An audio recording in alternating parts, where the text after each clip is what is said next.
Having just a little bit of technical difficulty with Zoom. Give me a second here.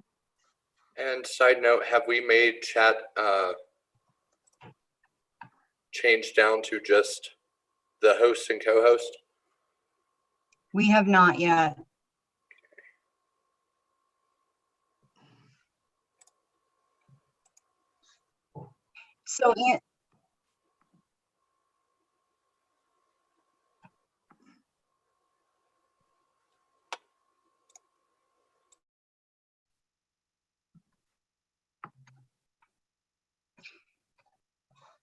So Nathan, Anthony asked us to keep him as a co-host until he is done with the initial presentation, and then he'll switch over. So let's leave him as is for the moment.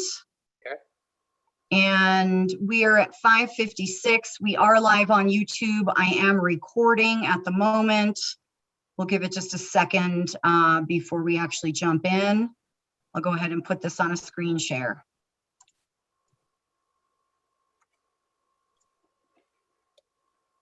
And then Nathan, if you would admit everybody in the waiting room at that point, I think we should be good to go.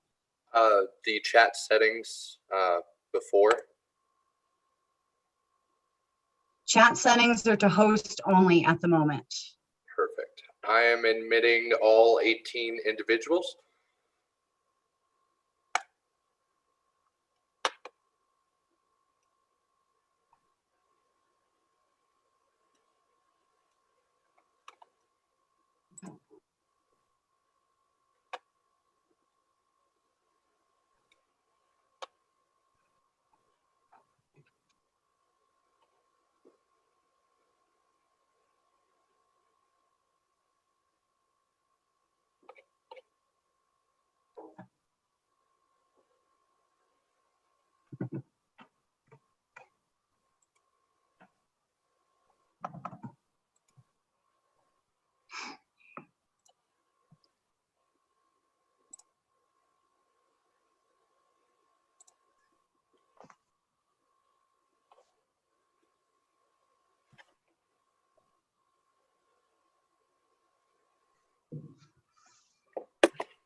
Good evening, Silverton. For those that are here in town, you know that the clock at the county just struck 6.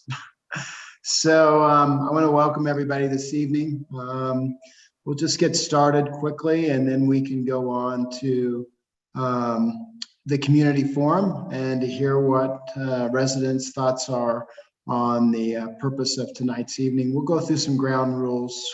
I'll go through each of these. Participants will be muted upon entry. Comments will be accepted orally using the raise hand or in writing through the chat.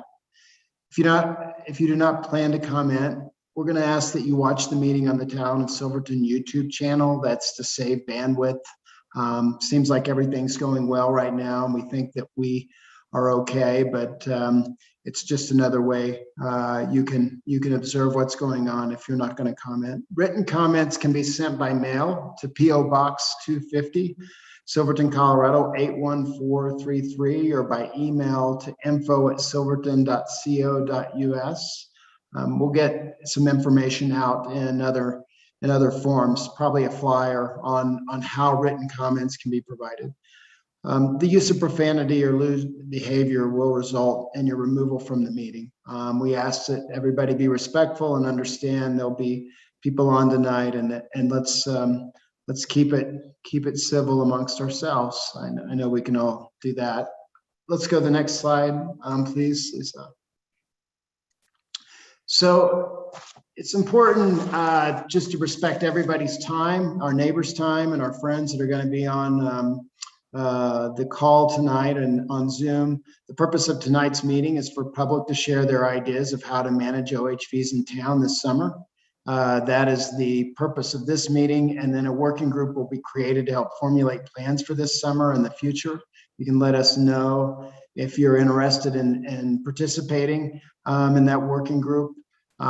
Again, I want to emphasize that the purpose of tonight's meeting is for the public to share their ideas for how to manage OHVs in town this summer. Next slide.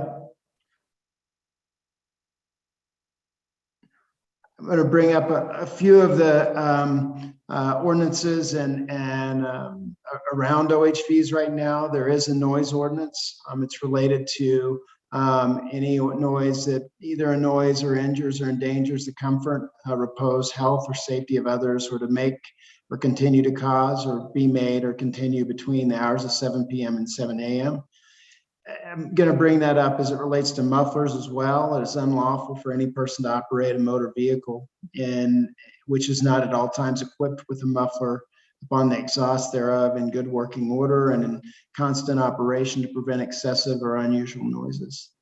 That's our noise ordinance as it relates to this. Obviously, there's more information inside the ordinance as you continue to read, but that's the most relevant as it relates to our discussion.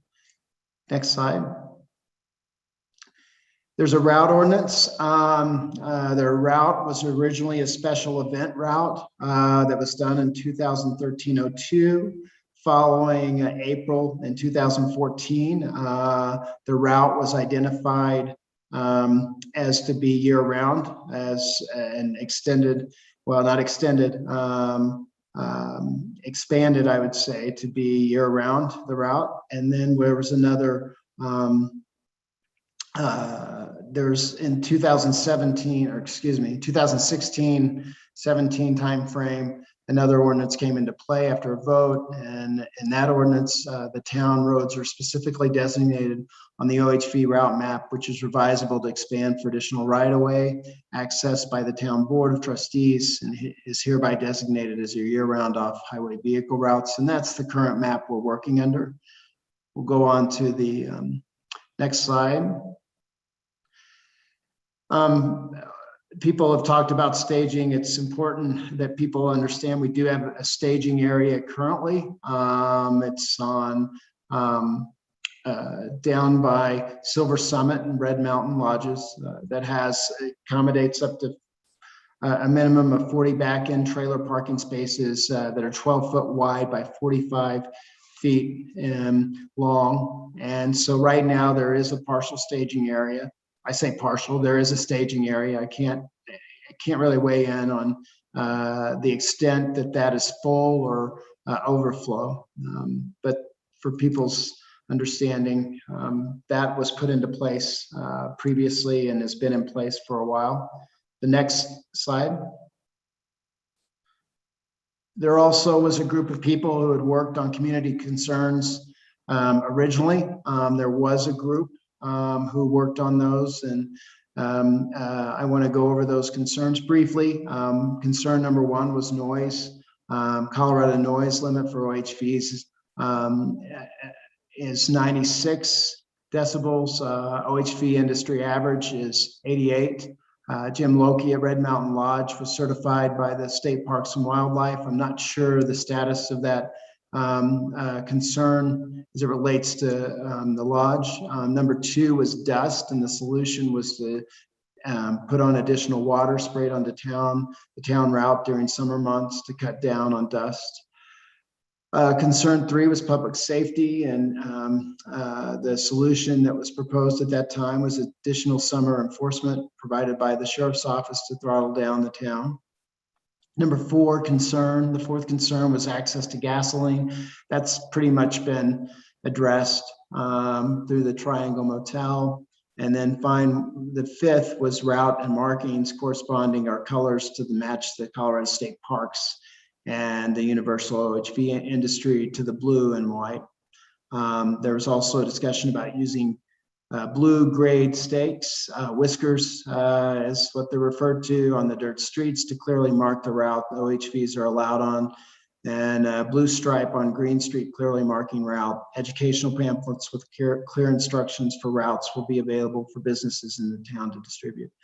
I just wanted to I was asked to bring this up, and I think this really mirrors what we've heard a lot, but next slide.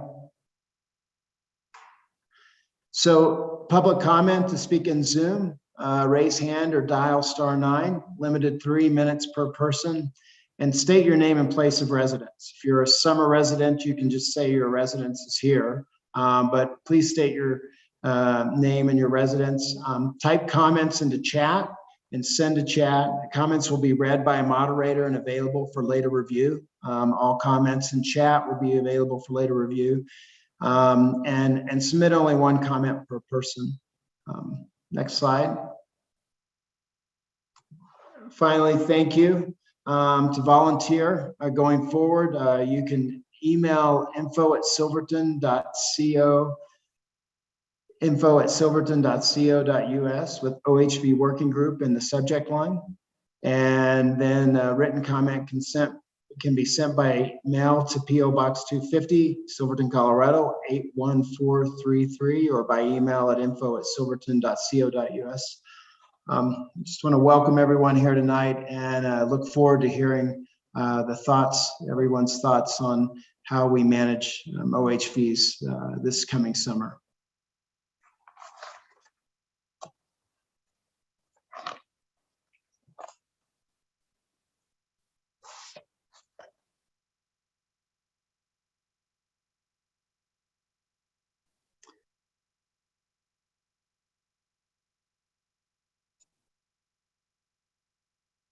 Anthony, if you'd like to invite the public at this point to either raise their hands.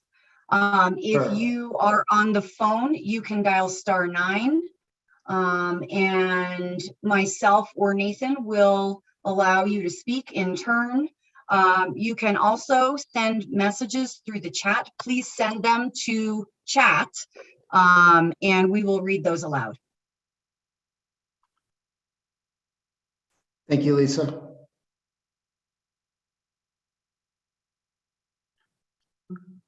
So We do have our first hand raised. I have asked them to unmute, and they should be able to speak. This is Judy Graham. Can you hear me? We can. Okay. I would just, this is Judy Graham, Silverton, Colorado. I would just like to ask the question, do we know any town or any county in the United States that does this correctly, that does this well, that has peace in their town or county, so we don't have to reinvent the wheel, and we could study them? That's the end of my first question or comment.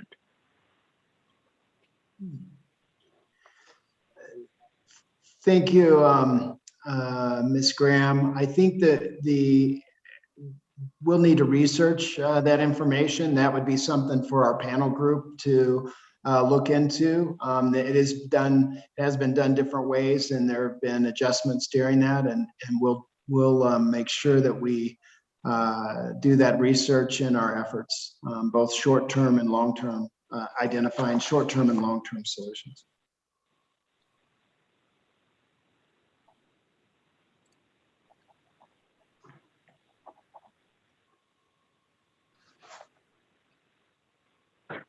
Looks like the Thank next. you, Anthony. Yes, Judy. It looks like Mr. Davenport is raising his hand. Yes, sir. Thank you, Your Honor. I'm Cole Davenport. Can anybody hear me all right? We can hear it, Cole. Roger that. Thank you. I'm a year-round Silverton resident, and I firmly believe that we need to fix what we have to get done here. Two things. One, I was thinking the other day, what if we did the OHVs and ATVs time intervals like they do on golf tee times? And also, what was it? Yeah, let's write down the other thing. Basically, that would be it. That would help keep down a lot of the dust, maybe some of the noises if we did it like a tee time, like they do with golf. That'd be one of my suggestions. Can you just elaborate on that, Mr. Davenport? I understand what a tee time is. Are you talking about that there would be a measurement of how many people are come in a day, and then there'd be a time? Just please. Oh, well, I mean, for instance, like, of course, everybody would have to have, like, they would have to have OHV stickers. They would do the same thing coming into town. Hopefully, would it be like, working with everybody outside towns when, like, say, Rock Pirates and all of them and other OHV places, when they do their times, they don't just let everybody out at 9 o'clock or 8 o'clock in the morning. They do it like golf. You do 10 minutes at a time increment. Okay, this party goes at 10 minutes after this party goes, and then hopefully they get out in the back country, and then they'll be out there, and we don't have to deal with so much of that in town with dust and etc.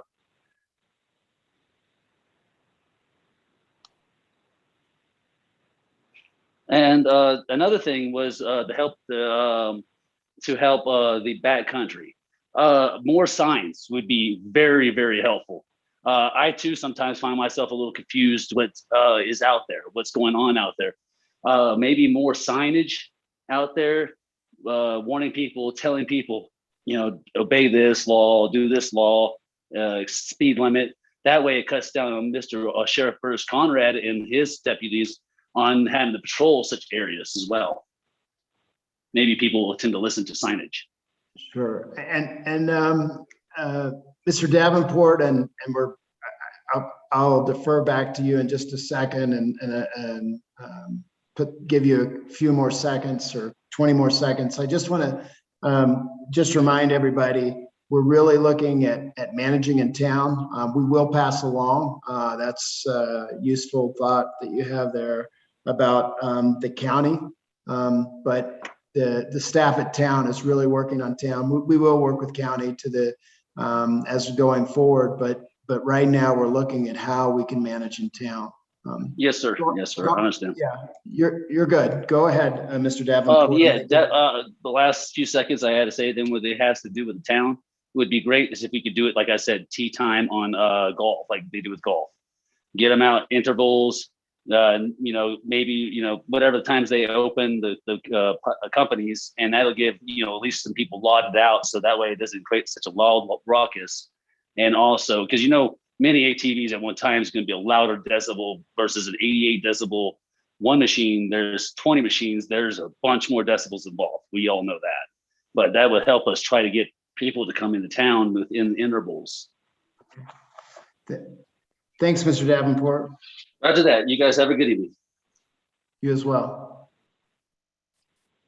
Anthony, we do have a few comments in the chat. If you would like me to read one of those while we wait for some additional hands to raise. I would. I want to make sure that people understand if they're putting it in the chat, we're going to convey that onto the meeting this evening for our YouTube viewers and Zoom viewers. Okay, I've got a comment from Carol Chance. The quality of life survey was an eye-opener for me. I didn't realize that so many people felt the way I do about the ATVs in town. Originally, some years ago, we were in the Great Recession of 2008 and the years following it. Many struggled to regain their economic footing. The pleas of business people to open up town to ATV traffic for the economic benefits were heard. It's time now to listen to the citizens of this town whose quality of life is being damaged by that experiment. We've moved away from the Great Recession. Silverton has been discovered by people who appreciate its unique and stunning beauty. Living here, it's easy to forget what an incredible place we live in, excuse me. My experience is probably no different than others here. When I leave town or return driving south on 550, I'm in awe of the beauty around me. It must be one of the most beautiful places in the US. Others see it too. There will be no lack of visitors to town if ATVs are limited to the Alpine Loop. We may lose a few ATV riders, but we will gain many other people with diverse interests. And most importantly, honor the feelings of our neighbors. And that is signed by Carol Chance, 1625 Cement Street. Thank you. And I understand there are different, and we're aware that there are different feelings about the OHV route and in town that vary. I just want us to recognize that tonight's meeting as staff has been tasked, and our task as a panel that we'll be putting together is to manage them this summer. That's not to marginalize what Ms. Chance said. I just want us to try to stay on task to the best we can this evening. Just a little note for the folks who are trying to raise their hand to speak. When you do raise your hand, please go ahead and leave it up. We will get to you in order as we are able. We're seeing some hands go up and down, and I'm not sure if that's because people decided they didn't want to speak or not, but if you're confused about how that works, please go ahead and leave your hand up, and Nathan will call on you when it is your turn.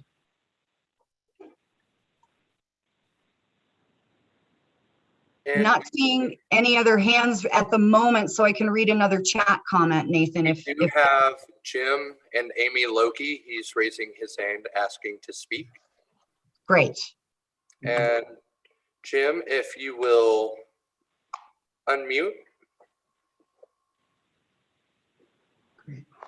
Hi, this is Jim Loki with the Red Mountain Motel and RV Park Cheap Rental. Going back to the question that was first asked, how we came up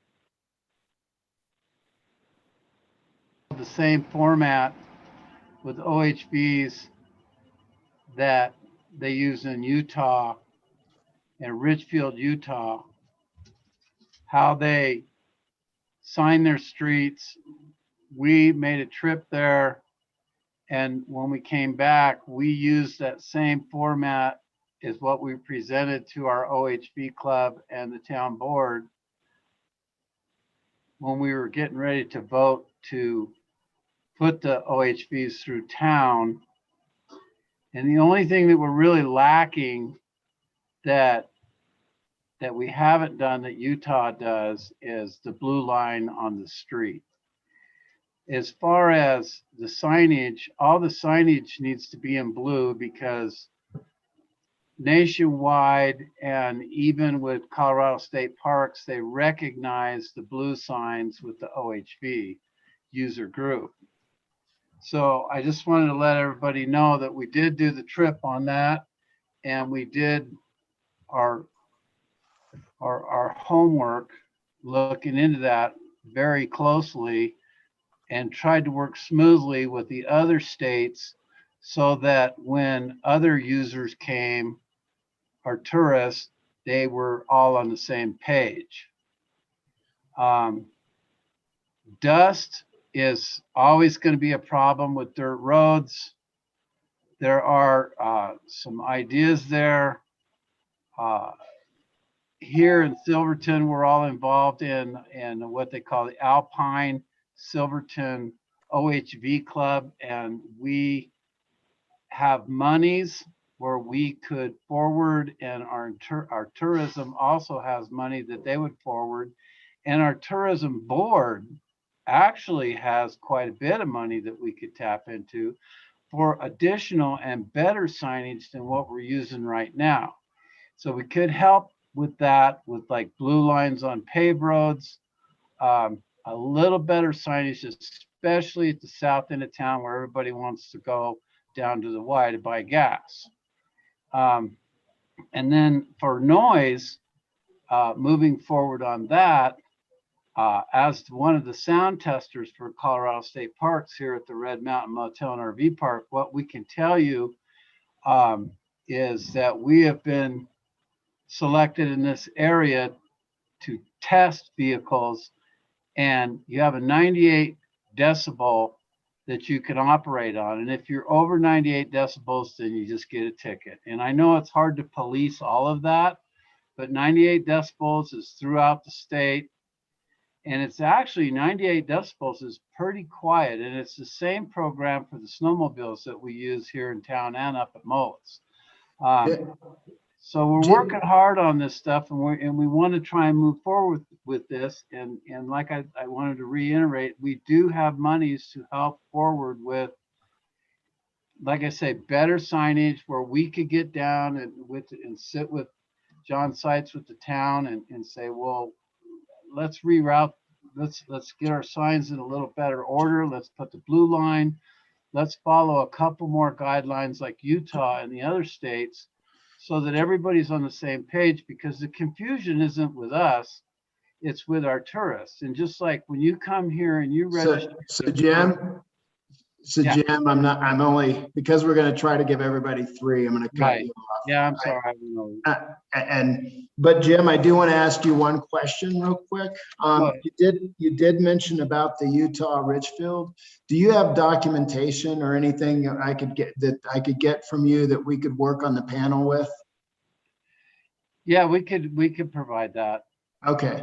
And then I can follow up with you and get some more information to bring back to the panel. Okay. Whether you're going to, whatever you have time to work with me on. Sure. Just let me know when we've got to meet or whatever you need to do, or be on the panel, whatever it takes. Yeah. Thanks, Jim. Okay. Thank you.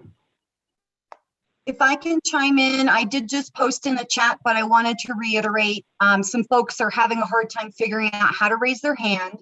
Since there's so many people in this meeting, we can't see all of you at once. So look on your Zoom toolbar. There is a smiley face and it says reactions. If you click on that, you should have the option to raise your hand, and that will actually raise a hand icon that we can see, and we will enable you one at a time to speak.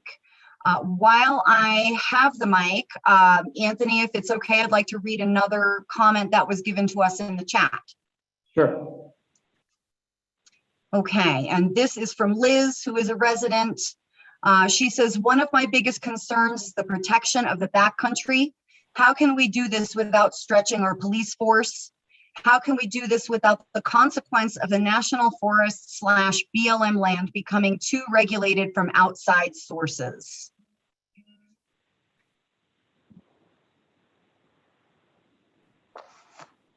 Is there anything else in the chat at this point? I do have a couple more comments. So let's go there, and then we'll go back, and we're gonna go as we can see them. We don't know who was first, but I think it's in the order. But go ahead and provide at least 2 more, Lisa. Okay, we've got a comment from Stay the Trail, which is an organization, a nonprofit organization. And they say, Stay the Trail will be working diligently on addressing issues in your area this summer. We are working on a new handout map with OHV ethics and education printed on corresponding areas along the routes. We are also getting an editorial in the Durango magazine, as well as continuing our advertising messages across the country. We are here for you, Silverton. And I'd like to add that they also gave us a billboard to contribute to those educational efforts. So we thank them very much for working with the town on that. I do have another short comment. Tim from Farmington, New Mexico. I'm a longtime visitor of Silverton. Sorry for the newbie question, but what is the main issue that was different than last year versus years prior? Was it volume related? I don't know if anyone wants to field that question with a quick answer.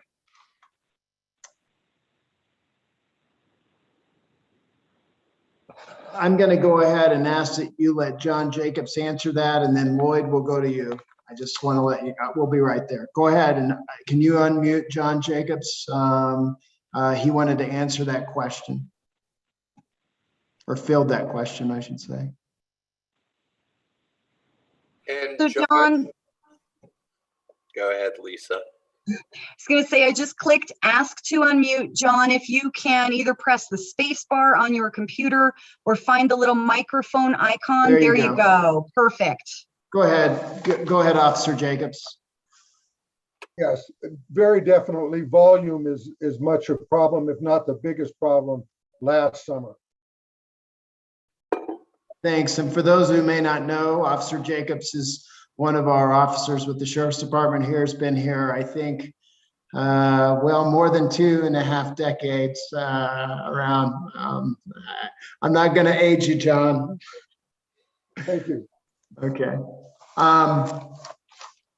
Let's go ahead to Mr. Schwartz. Mr. Schwartz, you are now able to speak. Yeah, good evening, everyone. This is a really great discussion. You know, I've been coming to the San Juan since about 1979, 1980. So I've been around a bit, even if I don't currently live there, although my image right here is about where eventually I'm going to live.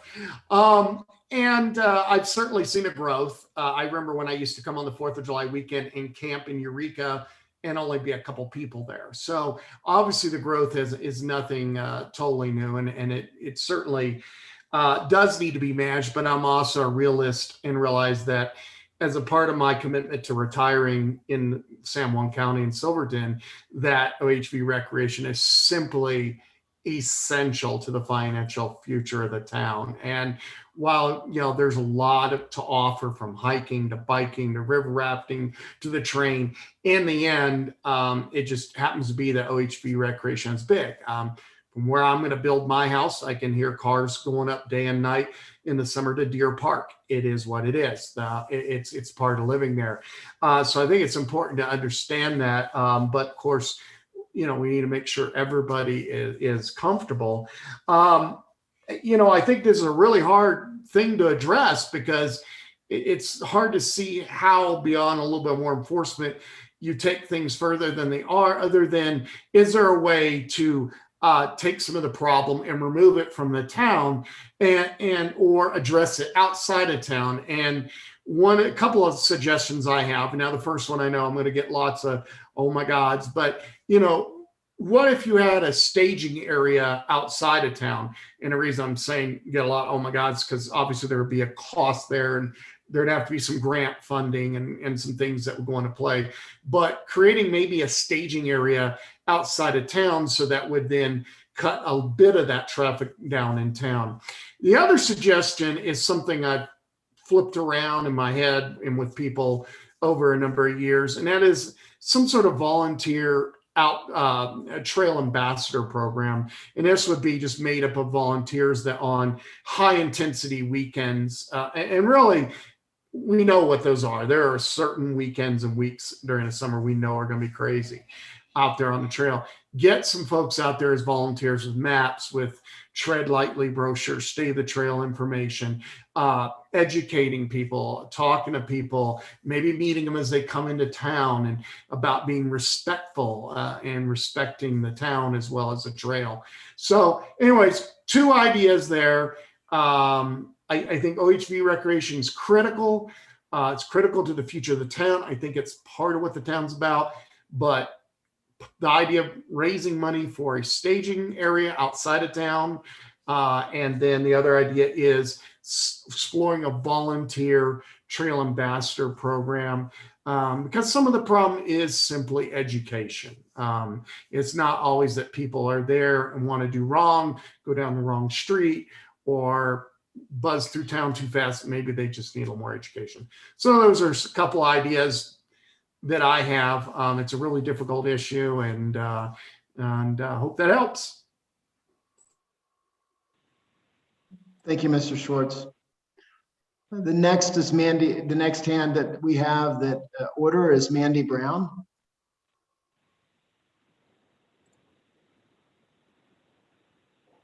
Hi, good evening. This is Mandy Brown. Can you hear me? We can. Thank you. Thank you for the time. My name is Mandy Brown, and I live at 510 Arberley Street in Ignacio, Colorado. I consider myself a neighbor, and I appreciate you guys having this meeting tonight in regards to the OHVs. As I've discovered them, I've been a part of them all my life, but just recently found a new passion for it. So with that being said, I agree with a lot of the discussion that's already been stated tonight about education. I feel that it's a people issue. It's not just an OHV community to place blame. I mean, as you are aware, Ice Lakes was littered this summer, and no OHVs can't access that. I realize we're talking about the town, but I'm bringing these issues up because these issues were focusing primarily on the OHV community when there was a fist fight, and that was over Jeepers. And so with that being said, I really feel that education to the people that, you know, COVID happened to us 2019, nobody could do anything. And I think we've seen such an influx of people. I am an avid user of our San Juan Mountains. I absolutely love it. I love it up there, but my work leaves me where I am, or else I would be up there with you guys. And so with me saying that, I feel like, you know, this was a wave of people that we weren't prepared for. And I feel like a lot of places weren't prepared for it. I grew up in Moab, Utah, which allows OHVs in their town, and they themselves are starting, you know, this summer it caused them issues that they're starting to talk about it as well. But I grew up in a mining town, and that's exactly what Silverton is. It was a mining town, and when the mining went away, the town had to look to other resources, which was tourism. And so these are things that we have to deal with in working with the tourism. And the biggest thing that I see is ignorance. You know, people come in and they don't understand the trails, the trail etiquette. For some reason, I don't understand why they don't get, you don't throw your trash on the ground. But, you know, education, I think if we could get flyers through town, and I would be more than happy to assist with that, to try to bring education. Street painting, I love it. It's a great idea. I felt that you guys have done a great job. I just think that there was such an influx of people. And when you have that many people and that many machines, and, you know, I also ride a Harley and I do the bike runs up there, and my Harley is unfortunately louder than my side-by-side, which, you know, I don't like either, but it's just the way it is. And so with that being said, you've got a lot of movement. So you have people that are hikers and bikers and, you know, bicyclists and such. And there was such an influx of people that bringing the painting on the streets, I think, would be beneficial. Another idea, you guys were talking about dust, and I witnessed it myself. Of course, you know, if we can't find grants to help pave the streets, why not bring in magnet chloride out here in Ignacio? There's a lot of county roads, and the traveled roads that are most traveled roads, the state or the county does put a lot of mag chloride on the road that combats the dust. It really stinks for you when they first put it on because then it tracks up on your vehicle. But once it's down, it really does cut back on the dust. So I personally would like to see more OHV friendly places in the state of Colorado. I'm an advocate for it.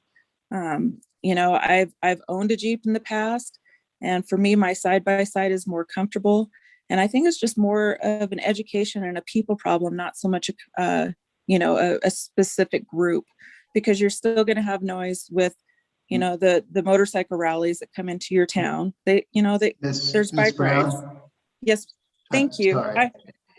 Sure. I appreciate your input and we have it down. I just need to keep moving through on behalf of all the others who would like to speak. Okay. Absolutely. I appreciate your time and I appreciate the opportunity to speak this evening. Thank you so much. Thank you, Ms. Brown. The next is Laurel and Nico.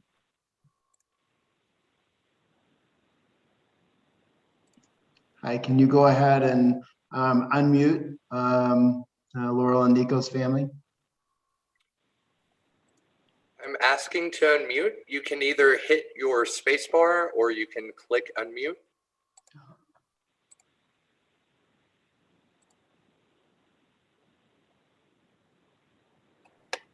And if you're on a desktop in the lower left-hand corner, you should have a mute, unmute. There you go. Perfect. Great. Go ahead. Hi, everybody. My wife and I were talking today about this issue and just appreciate the town putting this together and giving everybody a chance to speak about it.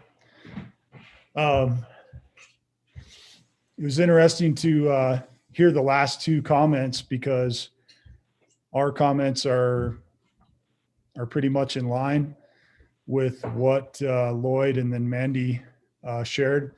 I think our number one suggestion to the panel is more education. And as Lloyd put it, having trail ambassadors is a really good idea. I've heard other ideas, and then kind of our idea about what that would look like is sort of a camp host type person that maybe receive some benefits for volunteering. I don't know if you guys have ever stayed at a campground without a camp host, but the difference is pretty huge. What a couple people can actually make, just having them there and knowing that they're there.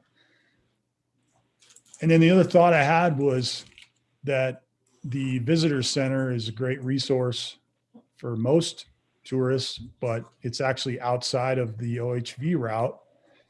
So it's pretty much useless unless people are coming in and stopping on their way. But having some kind of a kiosk or just something that was visible, obviously it'd be nice if it was on the route so that OHVs could just pull right up and ask questions, because it seems like our law enforcement officials are just overwhelmed, and it's not really what we want. We don't want those guys to have to be, you know, pulling people over. It'd just be great if the people just had more education, as the last two folks have alluded to. So I think that's what we got. And thank you. Have a great night. Good luck. Thanks, Nico.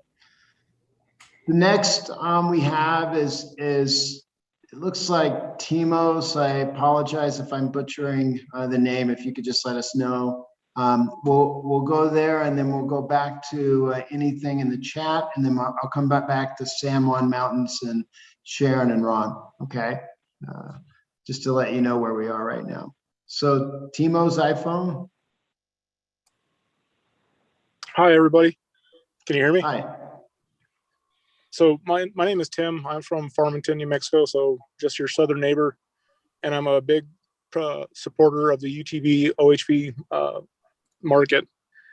And my questions keep coming up is around the change from the years prior to last year. And I believe a lot of the issues we're seeing was from a lot of new inexperienced drivers, riders that were at home, bought OHV units and went and explored.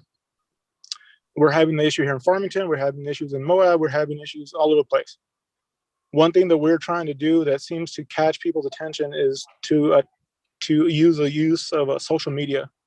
YouTube, I mean, everybody a lot of times found out about Silverton by looking at people's videos of the amazing trails, the beautiful place, but they don't look and see that there's actual rules to be in Silverton.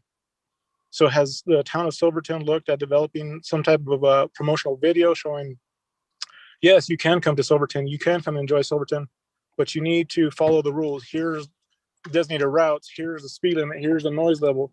These are the concerns that people have in town. So when you come into town, turn off your music. Don't be racing from stop sign to stop sign. Don't be, be obnoxious. Do that at your house, but don't do it in somebody's quiet town. So that way, before people show up to Silverton, they've already learned the rules of being in Silverton.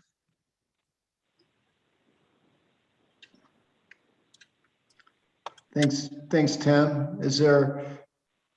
Looks like that you're good. Lisa, can you, or Nate, can you read anything in the chat that may have come since the last reading? Yeah, absolutely. And Anthony, I'd like to ask, when you go back to taking oral comments, Nicole Bellman's been having challenges raising her hand. Okay. So let's give her an opportunity to jump in there, and then I'll read you a few more messages that we've received in the chat. Let's do that. I have two that have been on for a while. I'm waiting, and then Nicole will be the third on the next oral if she can stand by. Okay. Let me jump in here with a couple of written comments. This first one is from John Poole, and John says, "We are now at a tipping point with ATVs in Silverton. If we do not do something soon to further control or remove them from town streets, we shall see greater numbers each season until we become completely dependent on them. The decisions we make now will set the nature of our future summer economy. Silverton, I am told by those much closer to the economy than I, is no longer undiscovered. This past summer taught us that even without the train traffic, there is no shortage of people who wish to visit our town. What we do now will determine the type of visitor and summer economy we shall have in the future. If we choose to accommodate ATVs, we shall eventually discourage the visitors who do not come here to ride them.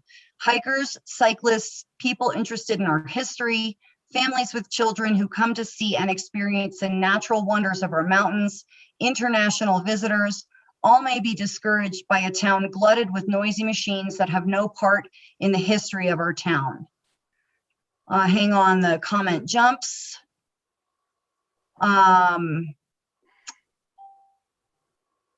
When we start to lose this diversity of visitors, we shall also lose some of the businesses that cater to them. Silverton will become increasingly dependent on one type of tourist, the ATV rider, and all the problems and expenses that come with an ATV-based economy. Silverton can control its future summer economy, but it must act soon or the decision will be made for the town by outsiders. Despite the claims of some angry ATVers, most will continue to bring their business to Silverton, even if they are unable to ride their ATVs around town. Removing their machines from town streets will not drive away all or even most of the ATVer business. Silverton is unique, and the Alpine Loop is not going anywhere. There will have to be some adjustments to accommodate ATVs at the edges of town, but the benefits of not having ATVs in town will far outweigh the costs. In addition, removal of ATVs from town streets will be consistent with the wishes expressed by nearly half of the respondents to the recent Quality of Life survey. Do we really want to become known as the Sturgis, South Dakota for ATVs? So that was from John Poole. Then I have a comment from Angela McCarty. She says, "Markers, whiskers, question mark. I have never seen those on Blair Street and have never known that was a form of route markers. I am a firm believer that we have a responsibility to help educate the public on the laws in the town. That includes much better signage. I feel like we have set up this to fail." And then if I could read a comment from Albert Hyrick. 2 suggestions for this summer: signs and fines. Improve signing and maps to also show where not to go, and speed limits. Increase fines and market them. Patrol heavily in early of the season and let the viral info spread. Thank you. Okay, thank you, Lisa. I'm going to go now to San Juan Mountains. I'm not sure. Oh, there we go. Thanks. You're on mute. If you, I don't know. Go ahead. There we go. How There you about that? Yeah. My name's MK. Can everybody hear me? Yeah. Okay. I live down in Durango, but I want to emphasize I'm here tonight as a member of the general public, even though in the summer I do work for the San Juan Mountains Association, but my life and my work are kind of just one thing. I've spent a lot of time in San Juan County on the San Juan National Forest on the BLM lands up there. And I just want to echo what a lot of people have said already about how important it is to actually just talk to other people and just to come at it as human beings and not make any assumptions about who they are, what they know. So much of the interactions I've had in the backcountry with people a lot of people just don't know. I know there's all of these signs when we enter the Alpine Loop, but I had an experience in Velocity Basin a couple of years ago that I think really drives the point home. I was at the lake there collecting water samples, and I watched from a distance as a guy in a yellow Jeep drove off the road and parked his front tire up on a rock and got out, and they were taking pictures and they just thought it was great and wonderful. And then somebody on a dirt bike came up, drove up to him to talk to him, and started the conversation with, "Hey, douchebag." And then I was like, oh, okay, I guess I'm done collecting water samples. Like, I need to go talk to this guy because you're never going to get through to anybody with, "Hey, douchebag." And so I went and talked to him, and I explained to him how fragile the tundra is and why you have to stay on the road and you can't drive more than one vehicle width off the road because the tundra is just not going to grow back. And he just honestly did not know. He was super excited to be there. He didn't stop to read the signs. And the same goes for hikers too. How many times people, they don't stop to read the signs because they drove 3 hours to get to the trailhead and they're so excited to go backpacking to the Highland Mary Lakes or whatever it is, and they just didn't read the signs. So I guess my point is we're kind of all on the same page here. Is we need more compassion is really what it is. We need to not assume, oh, this guy's an asshole, and assume like maybe you just don't know. Maybe we should have a real conversation and find out that we're actually all human beings that want to be outside. And yes, of course, there's still going to be assholes. We can't do anything about that. But I think what people are saying about education, having more people out there, just talking to people and understanding other people's sides of the story is kind of really where we need to be with this. Thank you, MK. Ron and Sharon, if you unmute. Did you get it? Yes. Yeah. Okay. You know, the education part is so true because, you know, when people come to our campground, this is Ron and Sharon Heimbaugh with Silverton Lakes RV Park. You know, we can educate so many, but there's a lot of people that come to town that maybe staying someplace else that don't get the front desk education that we give our customers. And the thing of it is even if we stopped all HOVs tonight and said, okay, no more in Silverton, it's going to turn into Jeeps and motorcycles because they're licensed vehicles, and we can't say anything about a licensed vehicle being on the road. And so if you cut out the HOVs, you're just going to have more Jeeps and more motorcycles, in my opinion. Which you got more pounds per square inch on the road with a Jeep than you do an HOV. You know, that's why they use golf carts on golf courses because of that reason. But anyway, I don't know how to get to everybody. I think it's a good idea. We call it work camping. If we could get money together to put a couple places up on a place on 110 or County Road 2, where it was a brief stop where they had to stop, maybe give them a flag to put on their rig or something, and educate them before they even head out. And you know, if you had a couple RV sites, well, we could get the work campers for you. They do it for free, and that's be their job, just to educate everybody going up them two roads. And I think that's about all I got to say. What about charging them to go in? Yeah. But it is education mainly. And like I said, if you stop HOVs, you're just gonna have more Jeeps and more motorcycles. So. Thanks, Ron. Sharon, were you wanting to add anything right now? Well, just that, you know, we had a very long talk about this issue 2 or 3 years ago. And as Jim Loki was saying, there was ample money available, and there was already great signage for OHVs that is available to the town.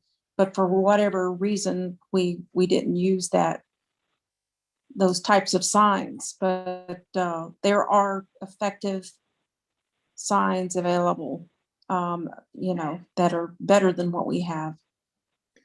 Thanks, Sharon. And I know Jim mentioned those earlier, and we'll get some more information for the panel on that. We're going to go ahead and go to Nicole Bellman, who was on. And if you could go ahead and I know she doesn't have her hand up. However, she has been trying to get on. So let's go ahead and unmute Nicole. I think you're on mute, Nicole. Fantastic.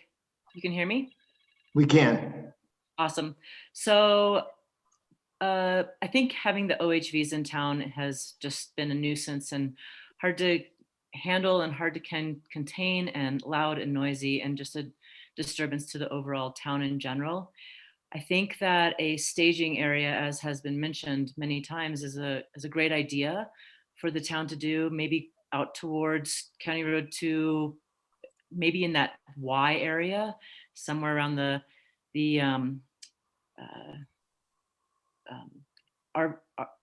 RV park. And what if the kids from the high school, they all have to do 20 hours of community service every year? What if we educated them and put them out there at the staging area? And I know we can't get fees from one designated group of people such as OHVs, but we could put up a donation box. This could go to possibly staff more of our Alpine Ranger people, sheriffs, more mag chloride on the roads. And it would also give the kids their community service hours that they need. They could go out there with education pamphlets. It would also slow the traffic down, and each OHV rider would have to stop at the station and talk to the kids. They would give them maps. What about an app on a phone that would have the trails mapped out for them? And then with this comes the warning that if you get pulled over for being naughty in any way, that you're going to get a $10,000 fine, not a $50 fine, a $500 fine, but something so extreme that this would make people aware of the severity of going off trails, going, mudding, whatever, and just be more informative. And you could stop everybody. You could stop the hikers, you could stop the Jeepers, you could stop everybody with a donation box, and just to get that education out there. Talk about garbage, talk about, the pristineness of our environment, and maybe just slow people down, give them speed limits, and put up, I don't know, a camera that clocks people's speed going out there so they're not doing 60 miles an hour and racing each other. Like I've heard so many people talking about in town how they've raced, and how there's no sheriffs out there, and how if the sheriff can catch them then they're going to get a ticket. Like, just make it more educational. But I thought the high school thing would be a great thing for kids as well, and it would give kids the education of the outdoors as well. And that's pretty much it. Thanks, Nicole. We're going to go ahead and I'm going to go back to chat, and then we'll come back to the raised hands. Okay, great. We've got a comment from John Newbert at 1719 Empire Street. Hopefully I pronounced your last name correctly. Absolutely against the OHVs in town. If the town continues to allow these vehicles in town, please reroute the path past anyone's house that votes to keep them. Then we have a comment from Carol Wilkins. I think the signage regarding where you can and can't go would be beneficial. The current signage is very sparse. I think there needs to be better education regarding the rules. All the campgrounds, RV parks, motels, and vacation rentals need to post this information. I can't tell you how many people we come across in our business that have no clue as to the rules. Tickets need to be given when they are off route. A comment from Ryan Bennett. Despite what Mr. Schwartz says, are OHVs essential to the survival of the town? I believe that this question is fundamental and needs to be addressed. Do we have data that supports this? Certainly the town existed and thrived prior to OHVs. And that's from Ryan Bennett at 1668 Empire Street. Okay, I'm going to go ahead and we're going to go back to the hands. I have the next one that I have on the list is Liv. It's going to go Liv, Nate Rock, Howie, Tom, David, District Jimmy, and Samantha, and then Kim. We have a lot of hands up right now. I want to let you know where you are, and thanks for your patience. Go ahead, Liv.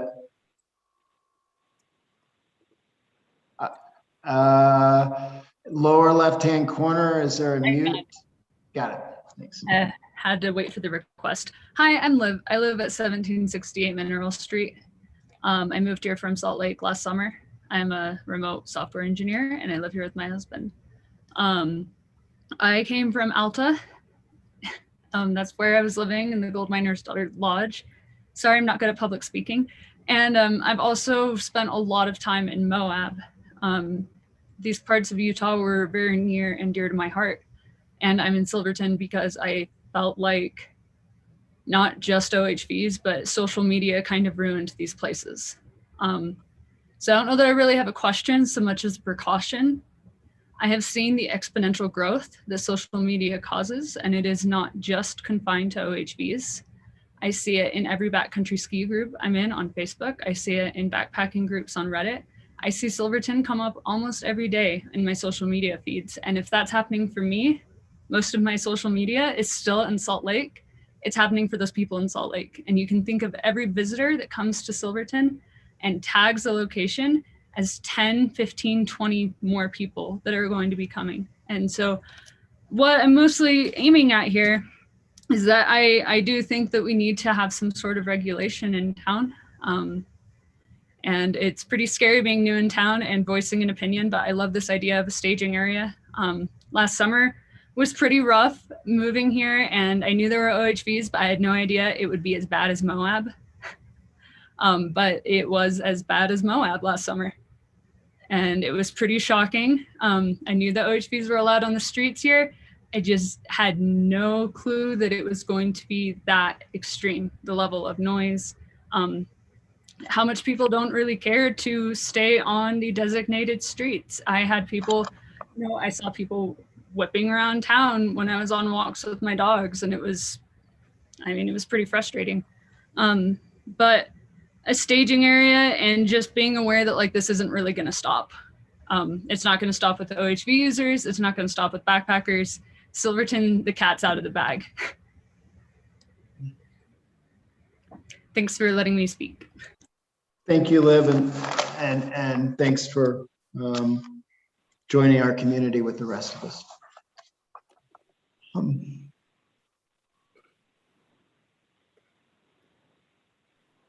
So I've lost the hands. The hands have disappeared. I do have Nate Rock unmuted next Okay. to My recollection, it was Nate and then it was Thomas. Go ahead, Nate. Hi, my name is Nate Rock. I'm a full-time year-round resident of Silverton. I live at 911 Mineral Street. I appreciate the opportunity that the town is presenting by having this open forum. I think it's great to allow everyone to get up and express their their opinions and their ideas. I guess my question, which has been kind of brought up before, is I think it would be great to really put some quantitative evidence towards this discussion. Right now, a lot of what we've had, including the quality of life survey, is qualitative, and many folks have been able to comment to that. But I think we all would be, better served by, and be able to make more informed decisions if we were able to put actual numbers to these things. Specifically, how dependent are we on OHVs? What was the actual numbers of revenue that they brought in? And a lot of folks toss around ideas of numbers of how many OHVs come to town or Animas, or visit Animas Forks. And I think those are, based off of, point in time surveys when the Forest Service has come up on busy weekends and then, extrapolated that out into the longer term. I'm just wondering if the town has any thoughts on, doing some more quantitative research in terms of putting actual numbers to these issues that affect quality of life of Silverton residents in general. Specifically some of the things that you mentioned in the beginning, which were the dust has come up multiple times, noise and numbers in general. I think it would be great to be able to put actual numbers to those. Specifically monitoring dust levels, putting out traffic counters to know how many people are going up County Road 2 or County Road 110. Just wondering if the town has any plans to, implement some of that data collection, which I think would allow us to be better decision makers. Thanks, Nate. I can tell you we are trying to get a deeper dive in some of the data. There are complications with that, but I think that analyzing data and being able to analyze what's going on essentially is something we need to do and do a better job of. So we'll bring that to the panel and we'll move forward from there. The next hand up is Samantha Ramirez, and then Howie Stern, and then Jimmy Keene. Okay, go ahead, Samantha. Good evening, everyone. My name is Samantha Ramirez, and I'm actually from Farmington, New Mexico. We found Silverton several years ago through some friends, and we are avid OHV folks. And one thing that I do want to mention, I do hear a lot of the things that are being said, but I do want to bring up, all of us have come to Silverton for a love of the outdoors. Whether you're a hiker, an OHVer, a jeeper, we all want to be able to enjoy the outdoors. And I think the education piece will definitely be beneficial, but I think we've all had instances where you've seen hikers in the wrong location, jeepers in the wrong locations, and setting some rules that we're all aware of. So when we go to your house, we know how to behave. A lot of all the rules, to have a lot of research where we go, make sure we're not creating disruption, and make sure that, if we're taking our families with us, because, the staging area, I believe, will be helpful. But when we go camping, we want to make sure that we are doing our part to give back to the local economy as well, going into town to eat a dinner or a lunch, shopping at the local shops, speaking to residents, doing the tours of the old mines and such. And so I just want to make sure that that isn't discouraged, because I know that that was something that was beneficial to the economy this last year, when you lose the typical traffic through the train and other avenues that bring people into your city. I know myself, and there's probably several other OHVers that are on the call that are committed to being helpful in learning what to do to help to avoid becoming a nuisance. But I also don't think that closure is management either. Thank you, Samantha. Officer Jacobs, can we open him up real quick? He wanted to comment, I believe, on what was said. Well, I've got lots of comments on a lot of the things that have been said. So I'll wait my turn when you got through. I just raised my hand now, so I know there's others in front of me. And then And I know Marble has been raising his hand physically as well. We're going to go to Howie. Go ahead, Howie. And I'll come back to you, Marble, after Tom. Okay. I have 3 hands up, and then I'll come to you, Marble. I appreciate your patience. You can hear me now? We can, Howie. Thank you. Hi, I'm Howie Stern, full-time Silverton resident. And I first came here in 2005 to run the Hard Rock 100. And that's what brought me to town. I since ran it 10 times. And in 2014, I first moved here. And I can speak for the running and hiking community that Silverton and the San Juans are kind of like Mecca. More and more people from my group come here every year. And like Liv said, with social media, I'm a photographer, shoot mountain sports. There's no shortage of this town and this whole area being on the radar. And but just some things I noticed, like last summer was insane. It's actually made me contemplate if I wanted to live here anymore. It was just too over the top. I've just watched it grow since 2005. And in the last 5 years, it seems the backcountry roads are overwhelmed.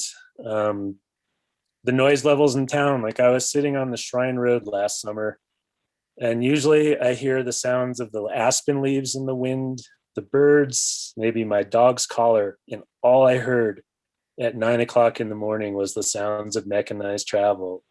Side-by-sides, motorcycles, and the dust rising up from County Road 2. And it's just one of those light bulb moments.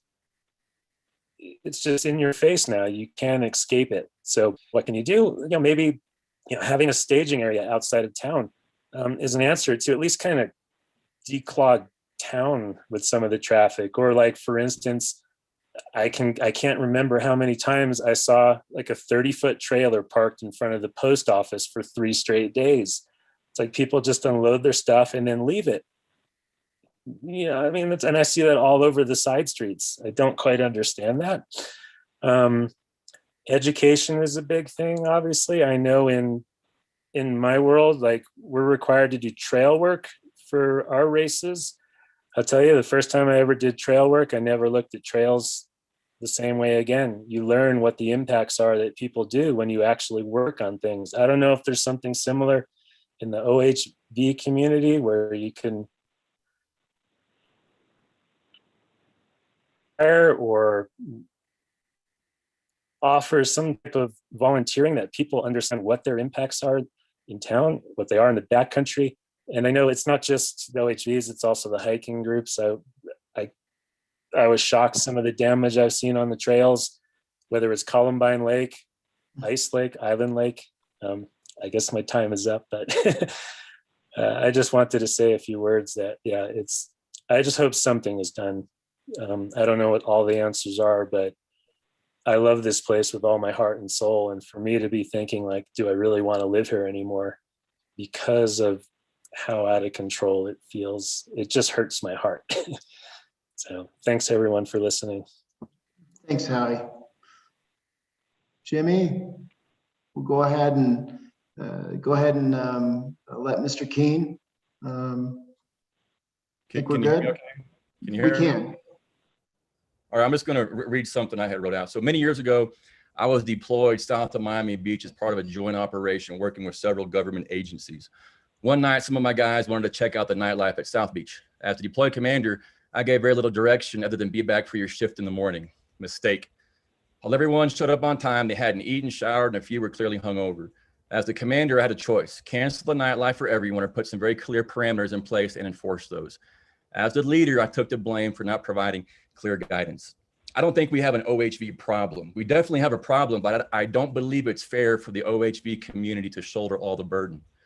Living on Blair Street all last summer, I saw firsthand, and I've heard of multiple issues in regards to this discussion. To name a few: San Juan County going beyond the state guidelines, which prevents them from getting state funding, signage, illegal parking, speeding, trailers blocking the parking lot at the post office, driving on streets not open to OHVs, running into cars, driving on people's yards, not obeying traffic signs, and music blaring, etc. A side-by-side ran a stop sign and drifted through an intersection, causing my son to slam on his bike brakes and fly over the handlebars. The driver looked at him, laughed, and kept going. The driver was extremely lucky that I wasn't there. Most of the OHV crowd is out of state. Having moved here from the South, I can say there are very few laws when driving your OHV in the South. Fast as you want to go, you fly up the biggest hill through the deepest mud hole. All things that will destroy our fragile ecosystem. We need to educate people when they come here. We need to set them up for success. There is a stretch of County Road 2 with 2 different speed limits depending on which side of the road you're on. On County Road 110, there's a 20-mile-per-hour sign, and literally 10 feet behind it, there's a 25-mile-per-hour sign. Mayor Furman, you and I met last September after the influx in the summer, and we discussed all of these issues for several hours. Now, 6 months later, and only 8 weeks from May 1st, we find ourselves in a situation where nothing has been done. We not only discuss these issues at length, but possible solutions for each. My request from the town leadership on this call is to take action. You were elected by the people for the people. Take responsibility for your leadership role and deliver. On 25th of May of 1961, President Kennedy announced the goal of landing a man on the moon. 9 months later, John Glenn became the first American to orbit the Earth in 9 months. And we can't solve an OHV issue? And don't use COVID as an excuse. Over the last 8 months, while everyone was using COVID as an excuse, 2 companies totaling $103 billion in revenue did a merger. They didn't let the excuse of COVID get in the way. T-Mobile and Sprint are now merged and on the same system. In summary, while I don't think we have an OH issue specifically, I do believe we have an issue. I believe we have an issue with education, guidelines, enforcement, and leadership for failing to take action. The city and county leadership owe both the residents and visitors a solution. Make it a priority. Don't confuse efforts with results. Being a leader is not easy, nor should it be. Thank you. Mr. Keen, thanks. Mr. Lucier? Sorry, Tom, if I'm butchering your name.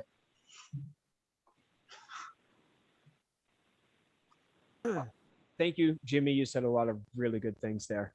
The only thing that I really want to put out is one of the big topics here has been education.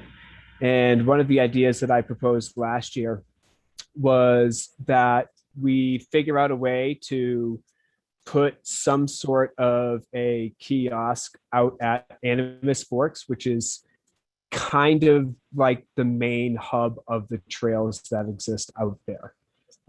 Most trail access comes from Animas Forks, and that's the place that receives the most visitors.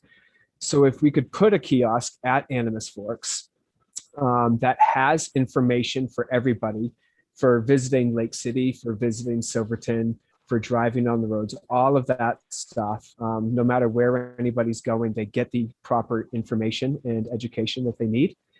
But we could also figure out a way to have some sort of a donation box of some sort somehow With the amount of visitors that are seen at Animas Forks, I believe last year was around 300,000 or something like that. But with that amount of visitors, if we had donations that were able to be collected, you know, obviously not everybody's going to donate, but that's a lot of money that I see that could come in. And that can help with potential enforcement of the rules out there or road maintenance and things of that nature, in order to help build this into, to be able to help manage the entire situation out there in the backcountry, not just with OHVs, but with everybody who's out in the backcountry. That's all I have to say. Thank you. Thanks, Tom. I know, and we'll pass on the ideas to the county. We're tasked right now to how we're going to manage in town. Those are all good ideas, and we will pass that along. I just want to keep everybody just understanding the purpose of what staff for town is here for tonight. I'm going to go ahead and back to the chat, and then we'll have Ron, Rory, Clem and David on. We still have to speak with Ryan Marble before. Oh, yes. Actually, before we go to chat, Ryan Marble, can you please go ahead and give us your input? Thank you, Nate. Yeah, thanks, Anthony. And thanks, Nene, for keeping me in mind. So I'm going to read a little something that I wrote. Hi, I'm Ryan Marble, live at 1208 Green Street. From late May to early September, OHVs are the first thing I hear in the morning, last thing I hear at night. OHVs have reduced my quality of life. More importantly, they are degrading our incredible landscape. Driving on tundra and disturbing wildlife are known consequences of OHVs. How many ill effects are there that we may not know about for many years? My solution would be to reduce or eliminate OHVs from town, level heavy consequences on users who break the laws, and find funding for greater enforcement. Please recognize how sacred this landscape is, not just for the people, but for the plants and animals too.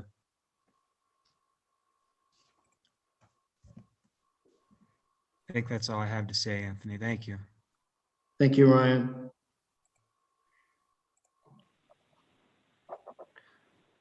Okay, I'm going to go ahead and have chat. Lisa, can you read us what's in chat? Give us a few. Absolutely. We've got quite a few that have come in. Before we jump into that, I just want to give folks another tip for how to raise their hands if they're participating in the webinar and would like to do that and are still having trouble figuring out how. If you open the participants window, there should also be a raise hand button in the bottom of that window that you can click on to raise your hand.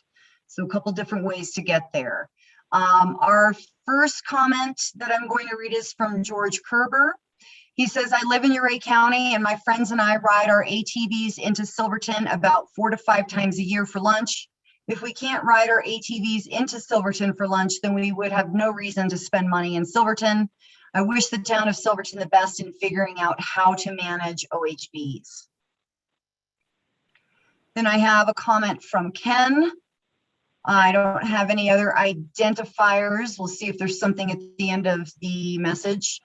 Proposal for San Juan County and the city of Silverton, Colorado, regarding the use of ATVs, UTVs, and other unlicensed vehicles on county roads and city streets. In the last few years, it has become evident that the increased use of these vehicles has become a problem in San Juan County. Many of the riders of these vehicles are unlicensed, uninsured, and very unexperienced. This has resulted in countless violations of trail etiquette, rude behavior, noise violations, increased dust, law enforcement citations, and even death on the trails. This proposal, with your additions / corrections as needed, can help to alleviate the situation. Proposal, ordinance. 1. A permit will be required for all unlicensed vehicles used on San Juan County roads. 2.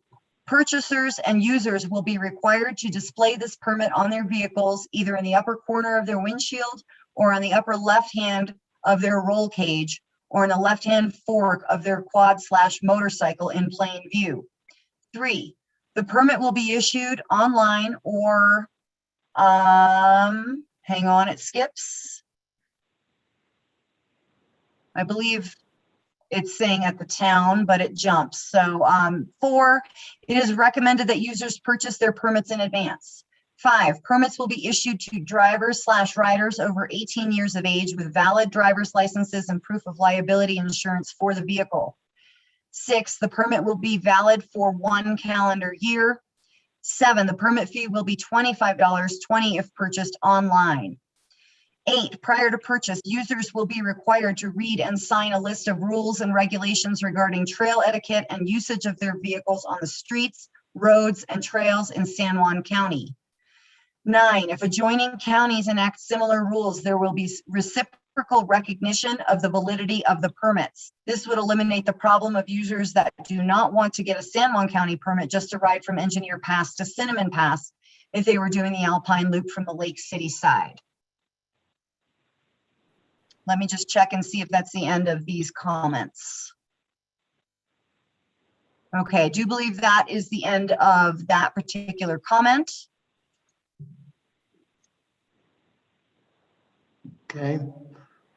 And we have quite a few that have come in. If I could read a couple more, I think it would help alleviate the backlog here. That's fine. Okay, Samantha Ramirez says, the one thing that people miss is that OHV riders come into town to spend money and contribute to the local economy. The staging area helps, but OHV riders camp for days at a time. Then from George W., this is George Riley, 5-month resident, Cole Ranch Lot 4.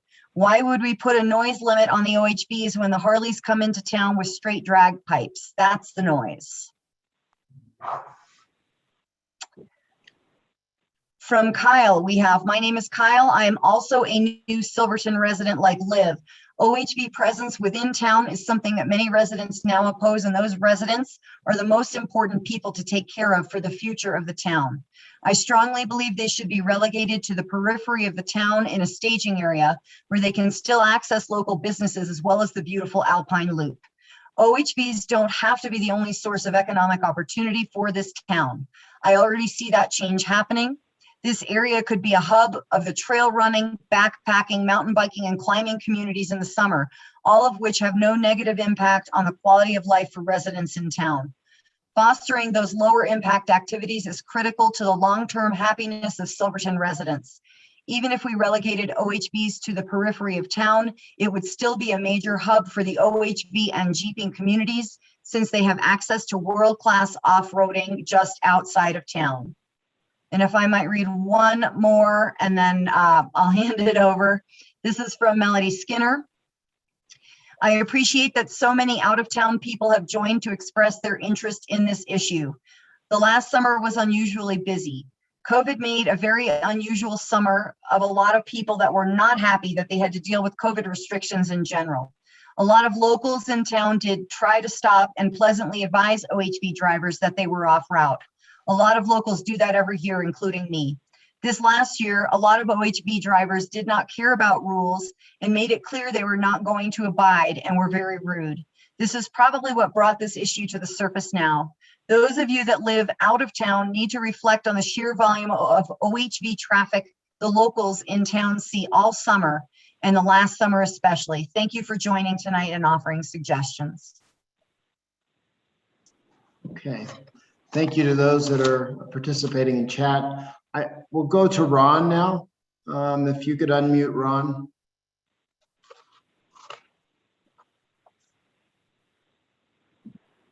Okay, I'm unmuted. This is Barbara Renowden at 957 Cement Street. We're residents and I'm eating and I have my mouth full. I apologize. You know, I've been listening to what everybody has been saying, and some of the things that I'd like to point out again, that's been said several times, is we definitely need more signage in town to keep people off the side streets. Somebody mentioned requiring some kind of a sticker. I think that's a good idea. somebody mentioned making exorbitant fines if you're caught off route. I think that's a good idea too. We, Ron and I both have OHVs, and I think we rode them twice last year because it was so crazy out in the backcountry. One of the things that we run into out there are dirt bikes that come up behind you, pass you like you're sitting still, and throw rocks all over you. So they're pretty dangerous out there. It's not just the OHVs, it's the dirt bikes, which I guess is an OHV too, unless it's licensed. Mandy mentioned Harleys. Now, Anthony, you live on Cement Street, just like we do.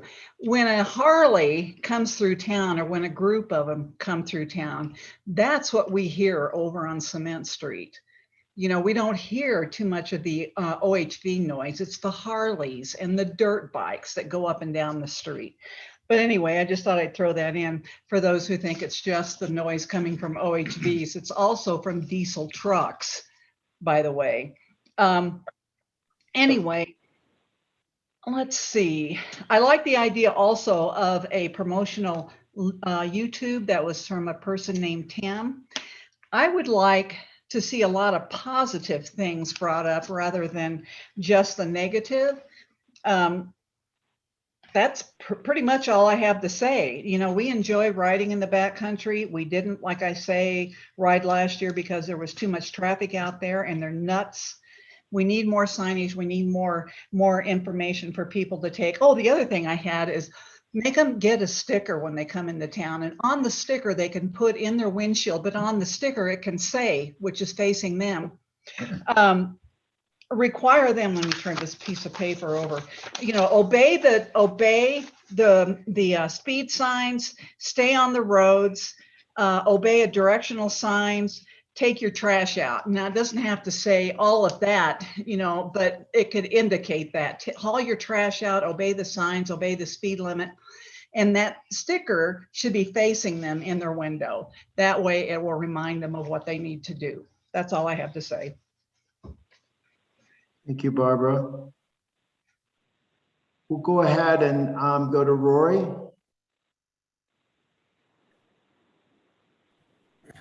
All right, thank you for your time. I kept writing down more things since I was patiently waiting to speak.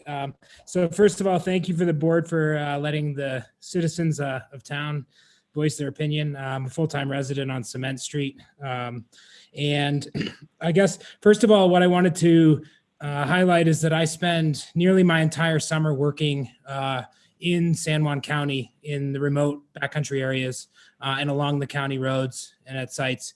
So I see them all day long, and I see the OHVers.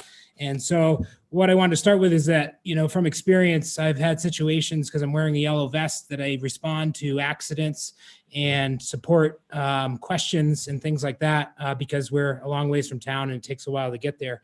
And just, you know, my experience in that, I had one time when I was about an hour where I was redirecting traffic while we were dealing with an accident off of County Road 2. And I spoke to about 150, maybe 200 OHV users. My rough estimates is that 25 to 30% were drinking alcohol, and that more than 50% didn't know where they were or where they were going. And so all I wanted to say is those experiences to me highlight what's been spoken today, is that there's a lack of information and education on where to go and what the rules are. And there's also a lack or no fear of law enforcement regulations based on that number of people drinking on the roads pretty consistently. So going back to my list, briefly, this is asked to help. How do we help in town? First, education. I second Nico's comment about a kiosk. I'd never realized that the visitor center you can't go to on an OHV, and that's one of our biggest visitors.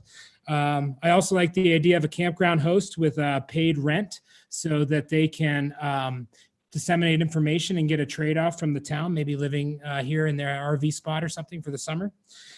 In terms of a staging area, I want to speak to Tom Lucier and Rock Pirates. I haven't heard anybody mention the fact that if we're going to have a staging area, we need to also respect the fact that the businesses in town have the right to rent OHVs to their users. So we need to consider, if a staging area is a desired, that the rental companies also have access to that staging area, and maybe they can rent out of that area. whether it's the overflow parking area at Silverton Lakes. To me, that's not too far to walk to Handlebars. So if someone can't walk the 3 blocks to town, different issue.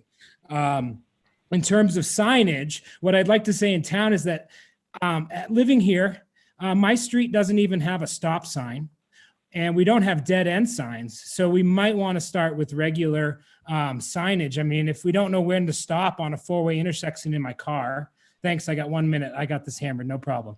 If I don't know where the stop sign is on my car, how am I going to expect an OHV user who thinks they're in Disneyland on vacation to recognize when they're going to stop? So that's something we could discuss. Fourth, campgrounds and hotels. If you pay to stay, you get a permit to drive your OHV through town. If you're staying at the campground, you pay a fee, you can use your thing. You can use your OHV, you have a special permit to get through town. What about some parking regulations for OHV trailers in town? Seems like we've got overflow parking issues at hotels in town that are spilling over into other areas.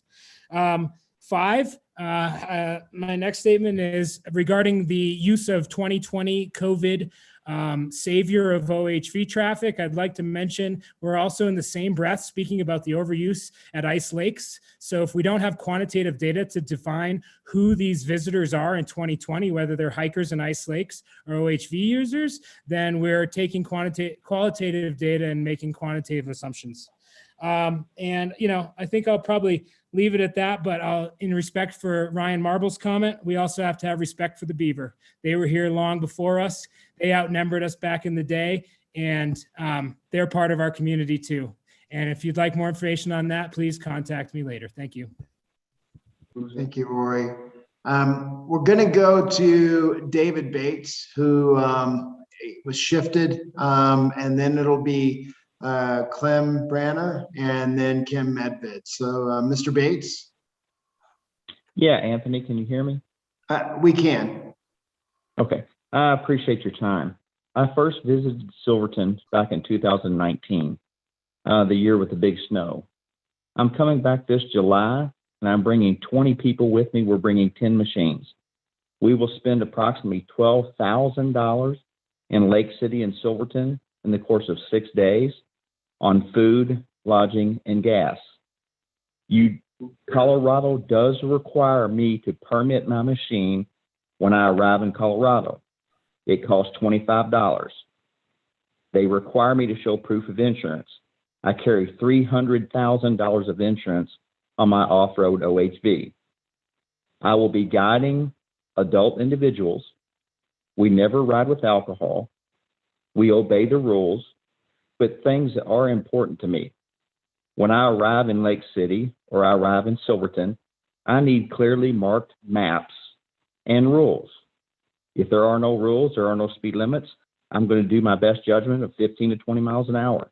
I did find it difficult to navigate through the town of Silverton trying to find a gas station when I was there before. I would caution staging areas. We need the ability to be able to fuel our machines when we get to Silverton from other areas, riding the Alpine Loop or other trails beyond Silverton. So please have members think of individuals like that do need access to the food and to the gas. I think it would be very helpful to have clearly marked signs at the edge of town, letting people know any special needs that we need to know if certain routes need to be taken. I think painting of roads and clearly or better marked signs would be very helpful. Some of the things I would caution you about. Other areas in the United States, individuals are able to license OHVs. If an OHV can be licensed in Utah legally, then it can be ridden on any county road in Colorado legally by the use of a license plate. It's the same for a motorcycle. It's the same for a Jeep. They shouldn't be treated any different. I do buy a permit to ride in Colorado. That permit should be good for the entire state of Colorado. I do think it's important that those people that can't obey basic rules and regulations, they are the individuals that should be reached out to by law enforcement and given the opportunity to correct the situation or to be forced to leave. If Colorado and other places in Colorado, and Silverton and Lake City, if they don't want us coming and bringing our OHVs, we can take them and route them elsewhere. It would be the same for Jeeps, and it would be the same for motorcycles. If you want to ban OHVs, then ban the motorcycles and ban the Jeeps as well. But don't punish individuals like myself who are coming to make use of your beautiful things that you have to offer, and punish us when we're coming there trying to do the right things, having the insurance, and doing everything else that you would expect a normal person in a Jeep or a car to do. Common courtesy goes a long way. Not everybody has it. Not everybody on a Jeep has it. Not everybody on a bicycle has it. Not everybody on foot has it. So a lot of the comments tonight have been towards signage and better educating people, and I think that would go a long way. I appreciate your time. Thank you so much. Thank you for your thoughts, Mr. Bates. Clem Branner.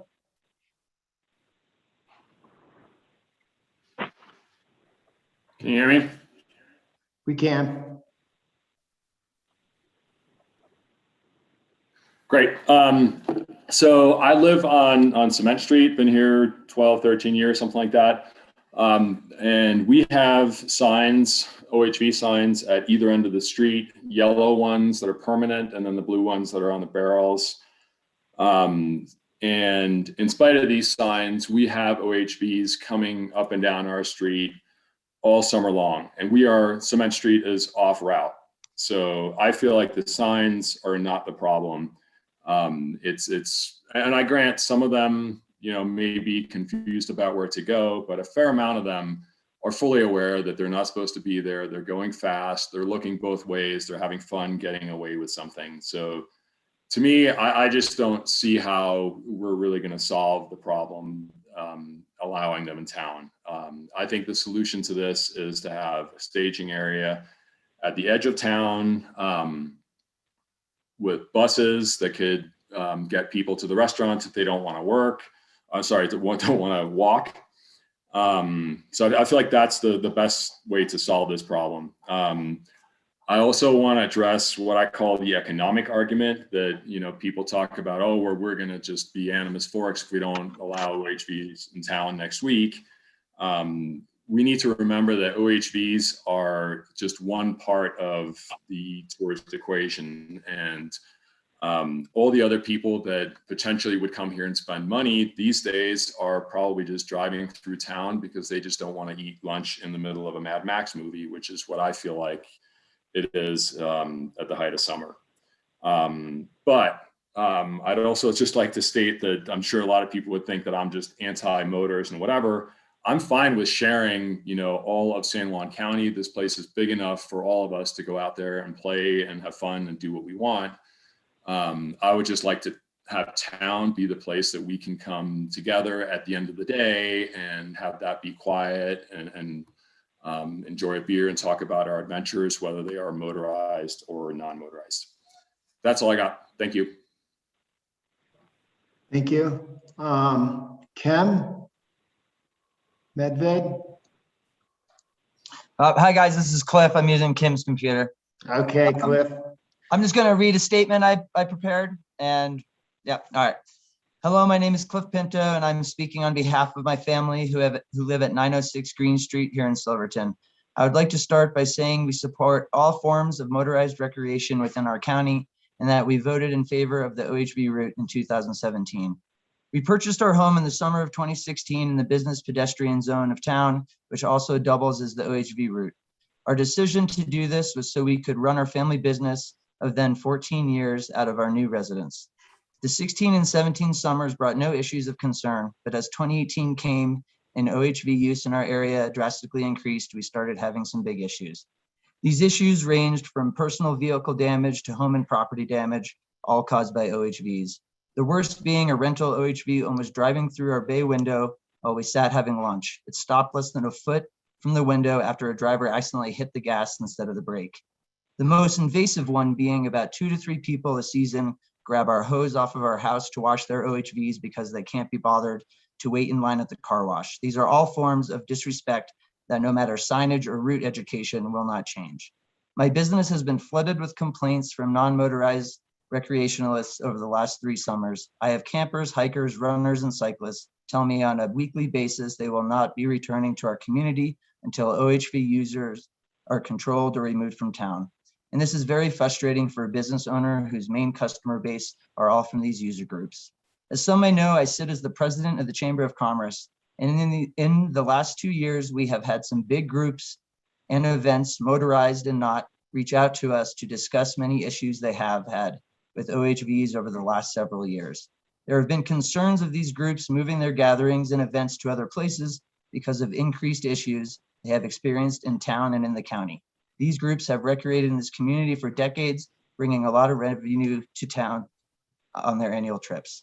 So in conclusion, I believe that closing town to OHV traffic will deter the visitors who are coming and disrespecting our community. I do believe the genuine OHV crowd will still come to enjoy the backcountry and support our community. This should also help bring back the many other user groups who have been reluctant to return due to reoccurring OHV issues. From there, hopefully we can build a more balanced recreation base that when mixed with our non-recreation based visitors can help grow the town and county tax collection, all while not diminishing the town atmosphere to other visitors and most importantly, residents. The town needs to also truly partner with the county government to build a strong staging area for trailers and vehicles, as well as help rewrite the OHV rules to better align with state rules so OHV grants can be obtained for county road maintenance. Top that with direct, concise messaging, iron fist enforcement, and nationally standardized colored OHV signage, and we might get control of the situation. Thank you. Mr. Pinto. I'm going to go to the Lisa. I'm going to have you read comments from the chat. Yeah, if we could actually have one more comment from Scott Fetchenheimer. I think he's been trying to raise his hand and hasn't been able to do so. Nathan, can you invite him to unmute, please? And then we'll go to the chat. Scott, you should be able to speak now. Okay, can you guys hear me? We can. Okay. I'm just going to make some observations as far as the county. I will say that our roads are in the worst condition they've been in the last 40 years that I've lived here. That's due to much more Jeep and ATV traffic, dirt bike traffic, and the fact that there's much more powerful machines on the road than there were 40 years ago. We can't afford magnesium chloride. We can't afford gravel. We're on a super tight budget. So even just things basics like mag chloride or gravel are tough to do. We have no money for more law enforcement, and there's been a call for more enforcement, but to get more enforcement out in the county and away from the town where most of the calls are, we're going to need more, another police officer out there. Another observation is that Colorado Parks and Wildlife sticker, that's the charge that they do, none of that money ever comes back to Silverton. It's very rare in the summer. Mainly it's because the board that gives out that money does not like the fact that our regulations are much stricter than the state requires. You know, helmets and goggles for kids, 4 seats, 4 people, car seats, different things like that. Colorado Parks and Wildlife gives out a lot of money in grants, but they won't give them back to Silverton. And we could use that money for mag chloride or for gravel. One of the things I would propose is that we actually change the makeup of that grant board from all motorized people to maybe a mix of people. So maybe they would consider giving the money back to Silverton. Lots of great things that people said. I thank everybody for participating. We don't have enough education. We don't have enough enforcement. Our fines aren't high enough. We don't have enough money for law enforcement. The decibel levels are high. I put that onus on industry for not toning down the decibel levels on ATVs and motorcycles. We have no place for staging trailers and ATVs. Even another source of money, Mike Maxfield has put together this incredible group, San Juan Trail Riders, 15,000, 18,000 followers. If we could get each one of those guys to cough up a buck or two, we'd have enough money for mag chloride. As far as dealing with the economy, I will say that my business did start going up when we allowed ATVs on the streets, but that also coincides with a tremendous economy. a tremendous stock market, tremendous promotion from the Colorado Tourism Office, and cheap gas prices. Other towns that did not have ATVs, their business boomed just as much as ours. So that's just purely observational. And as far as permits, a lot of folks have mentioned permits. It's illegal to charge permits or sticker fees except for Colorado Parks and Wildlife. And one of the things I propose is that we get to our state legislature to let us charge permits or sticker fees other than Colorado Parks and Wildlife. I think that's really a good idea. Change the makeup of that Colorado Parks Grant Board so that maybe they'll consider Silverton and just talk to our state representatives. So just a lot of observations. We've seen the chaos that there was this last summer. There's a lot of people out there, and it's not just motorized. It's definitely hikers, mountain bikers, campers. I've never seen so many campers in my life out at South Mineral. So a great observation that we have been found, and now we have to figure out how to deal with that with all people, with all uses. So there's my comments. Thanks. Thanks, Commissioner Fetchenheimer. We're going to go to the chat. Lisa, can you? Absolutely. Our first comment is from Patty. She says, I'm totally against the OHVs in town. It's time we banned them from the city limits. After reading the survey, it's obvious OHVs are not wanted in the city limits anymore. If some people in town believe it's such a benefit, then why don't we share the loud noise, dust, trucks and trailers, and windows rattling at all hours? It just doesn't seem fair that only a few streets have to suffer. I hear from some people that it's working so well, but none of these people live on the route. I never hear of anyone that lives off the route say, let's open the whole town up to take the burden off of Green and Blair. I just don't understand that tourists will trailer their OHVs to get here, but are too lazy to trailer them a couple miles out of town.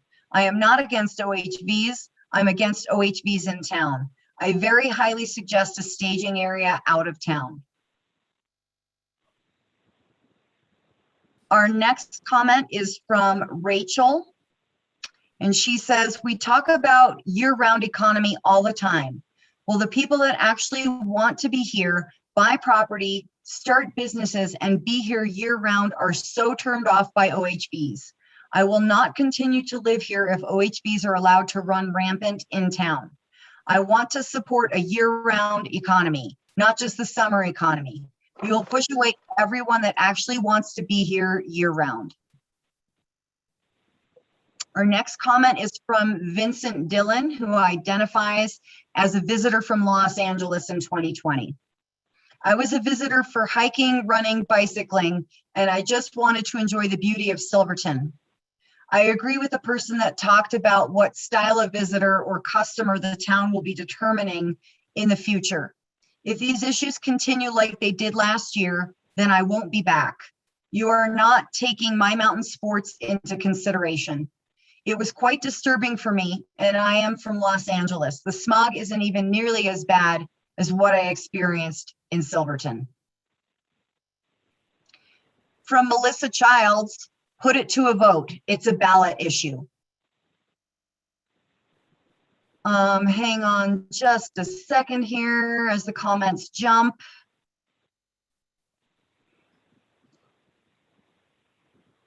My name is Hillary Cable, new to town with a lot to learn.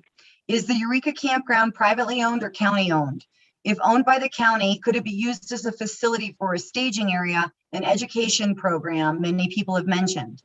To relieve some of the burden on the county and town, would it be possible for the town to create a partnership with a private company to operate that facility and facilitate the educational program?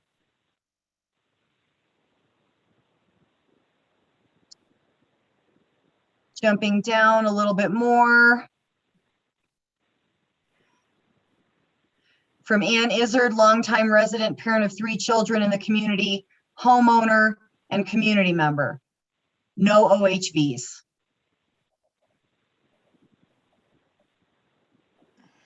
From Rachel, I am not sure if this is a different Rachel than we heard from before, probably 858 Reese Street. Moved here in 2019 for running and backcountry skiing. No, this looks like a duplicate comment. So the previous one was from this same Rachel, 858 Reese. Holly Hubner, Silverton resident. If we could have a place where OHV users have to come by a flag that they keep on their machines in town, this could provide an opportunity for a face-to-face interaction to receive information on the rules and also collect revenue to pay for the staging area and signs and enforcement. This could be a solution to educating, policing, and funding. And also adds the hashtag respect the beaver. I have one last written comment here from Dan Powell. Hang on, that just jumped. My name is Dan Powell. I live at 1118 Mineral here in town. I'd like to see as many actions taken to restrict and or remove OHV and motorized travel from town as possible. I think removal is a simpler and cheaper policy than new signage or wishing there was 150 Bruces on the scene. Limiting certain days of the week would be a solid idea.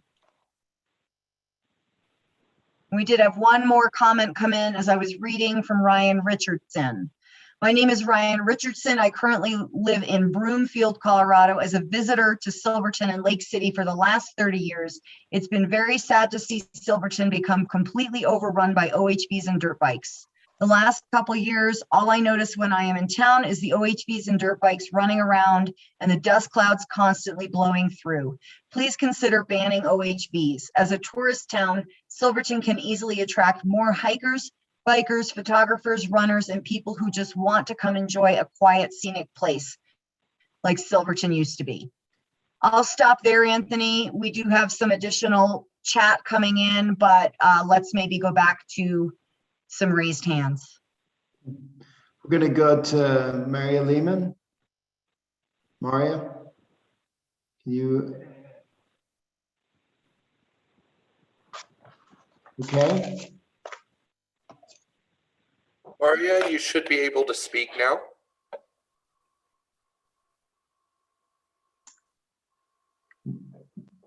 We are unable to hear you. Can you see if you're on mute? Well, I guess you're not on mute on our side.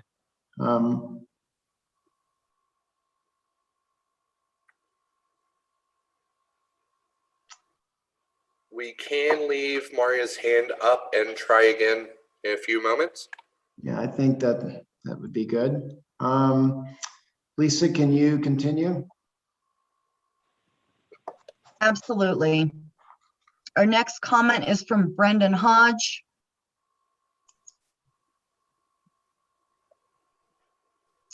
Let me just make sure this is not a duplicate. I don't believe it is. I have been a visitor to Silverton for over 20 years. Last summer, I spent 2 months in Silverton with the intention of finally moving to Silverton permanently. I have a remote work job and would be adding to the Silverton economy as a resident year-round.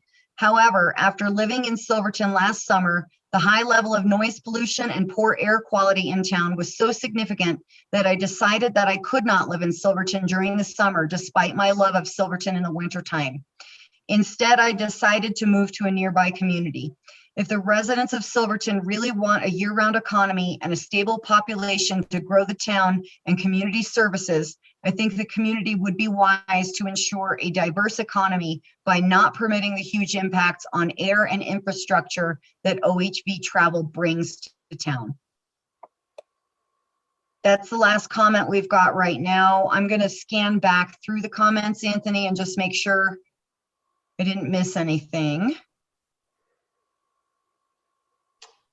And I want to thank everyone for your patience with us as we slog through some technology challenges. This is a new meeting format for us, and we're trying to make sure everybody is heard. So thanks for your patience. So I spoke with Maria, and she is having issues. We'll try one more time. If this does not go through, then she can leave a message in the chat. And I'm asking to unmute one more time. Can you hear us? Or I know you can hear us, but can you say something, Maria?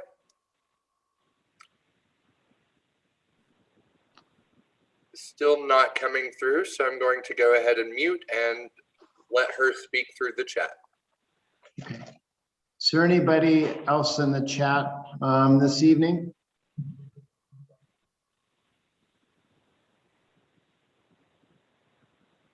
Lisa, I'm asking you, Lisa, right now. Yes, I am scrolling through. We do have a new comment from Chris Newt. Former Yes, 10-year go ahead. Former 10-year resident and current 27-year property owner and former town council member and mayor pro tem. Had full intention of retiring and building on our lots after regular visits over the years, now taking pause on those plans with the overinsurgence of OHVs.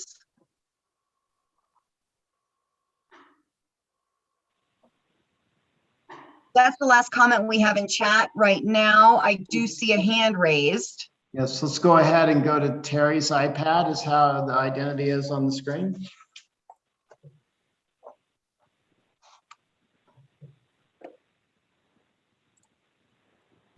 Terry, I am asking you to unmute. Can you hear us? Okay. Can you hear me? Yes. I'm Terry Rhodes, live at 755 Empire. I've lived here all my life. I haven't heard any of the business owners. I know that this last summer, due to the OHVs, all the business owners I talked to thought they had the best summer they've had ever. And I live on Blair, Empire Street, and Main Street. I get all the traffic that everybody else is talking about, and I have no problem with it. I do think we need some better signage because I've heard some people saying about the dust, but I know the town of Silverton could water the streets each day too. You don't have to have the mag chloride, and the county could do the same. So I'm just saying, I think it's a big mistake if we take just OHVs out of this town. If anything, we need to open the whole thing up. But that's my opinion. I thank you guys. Thank you, Terry. Anthony, I believe Sue Morris has been trying to raise her hand unsuccessfully. If you would like to go there next. Yes, please do. Good evening. I know it's late. My name is Sue Morris. I live at 1846 Green Street. That's across from the park and the portion of Green Street where riders ramp up in order to make the trip up and down the hill.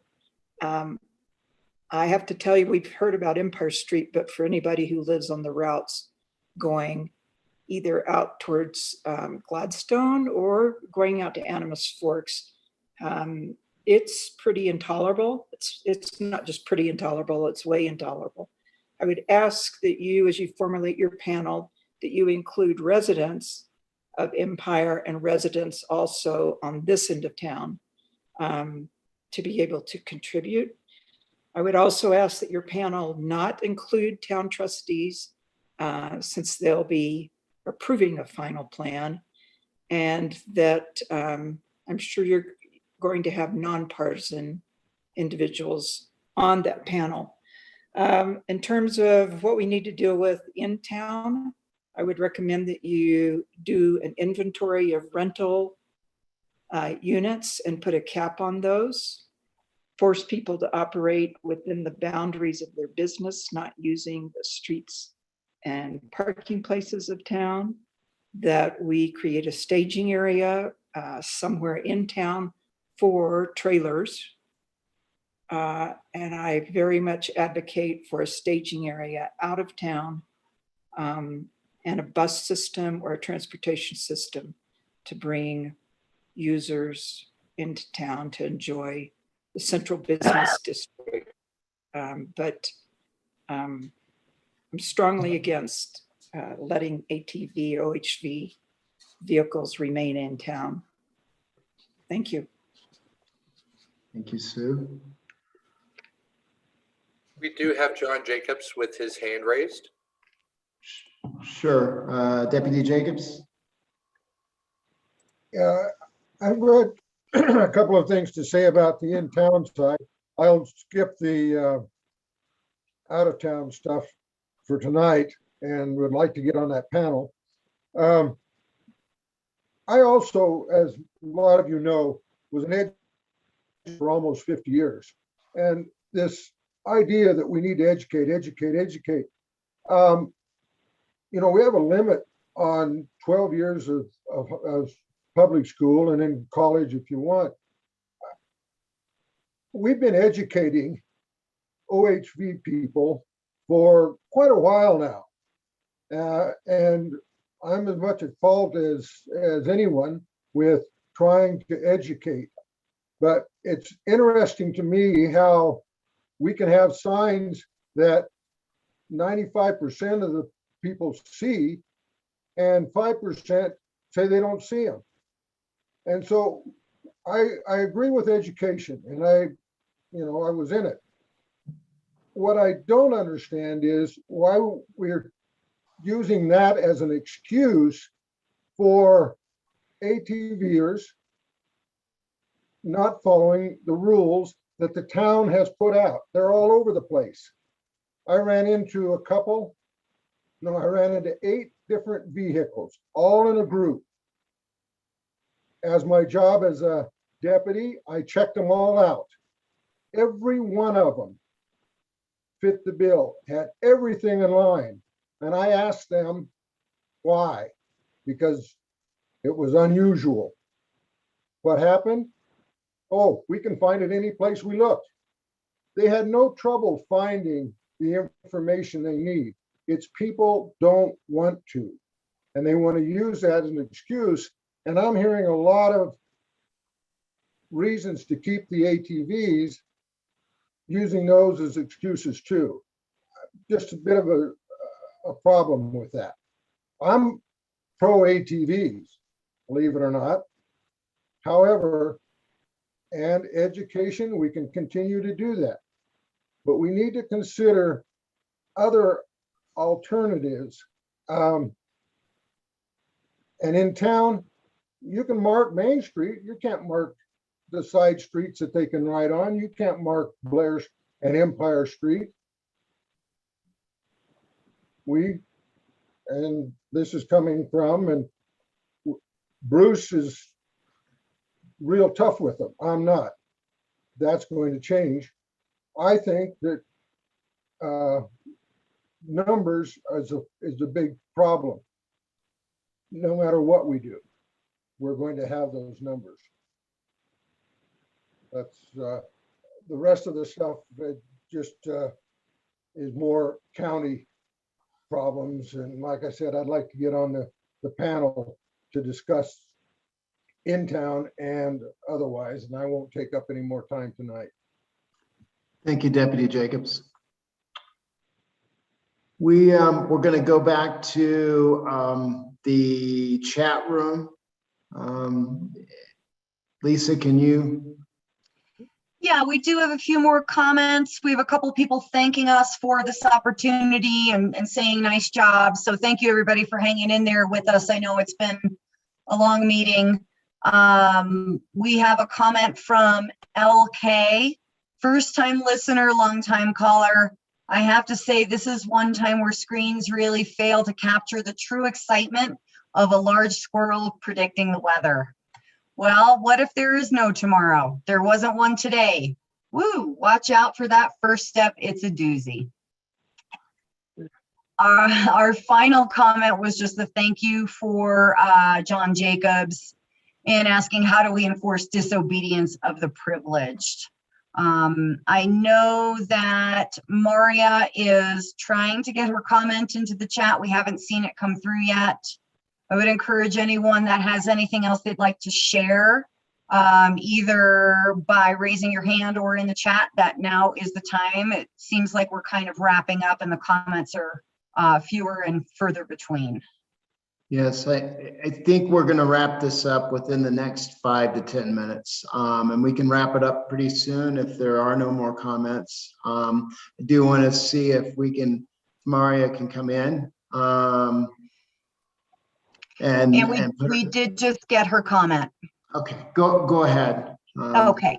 So from Maria Lehman, we have, hi, I own the Art Hawk Studio, which is a gallery and studio space on the main street of Silverton. I see the OHV tourism as well as the people who come to Silverton for the huge array of what brings people here. Some have been mentioned already as backpackers, runners, and the multitude of other outdoor pursuants. I am an ambassador of art and culture, and what hasn't been mentioned is the preservation of our art, culture, and history.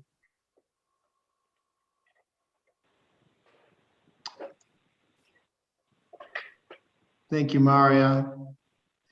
I want to thank everybody this evening for coming and having this discussion. The discussion will continue in the form of working on a panel to put the panel together and to find what's going to be more immediate solutions over the next couple of months and going into the summer, as well as to continue the discussion of what's been suggested by many of our citizens this evening.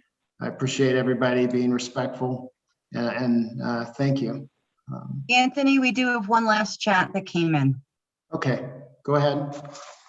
This is from Hannah Green, who says, my name is Hannah Green. I am an avid runner, hiker, biker, and skier. I bought my house at 1351 Reese in 2019 because I love the San Juans and I love using my feet to explore them. I have grown to loathe the ATVs and would like them at least removed from town.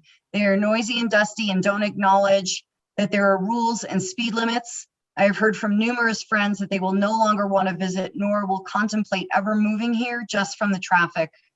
If we allow them, we need to heavily ticket and enforce the rules, just like we do on our highways and paved roads. And then a thank you from Sean Andrietta for holding this forum. Thank you, everyone. We'll go on to the next slide. Just if you can put that up, Lisa, just so we can let people know how they can continue to comment. This is not the end of comment period. And to let us know if you're interested in on a working group panel that we'll be putting together. Again, thank you to volunteer. You can email us at info@silverton.co.us with OHV working group in the subject line. You can also provide written comment to that same email address, or you can send a comments by mail as well to the PO Box 250. I want to wish everybody a good evening and be safe.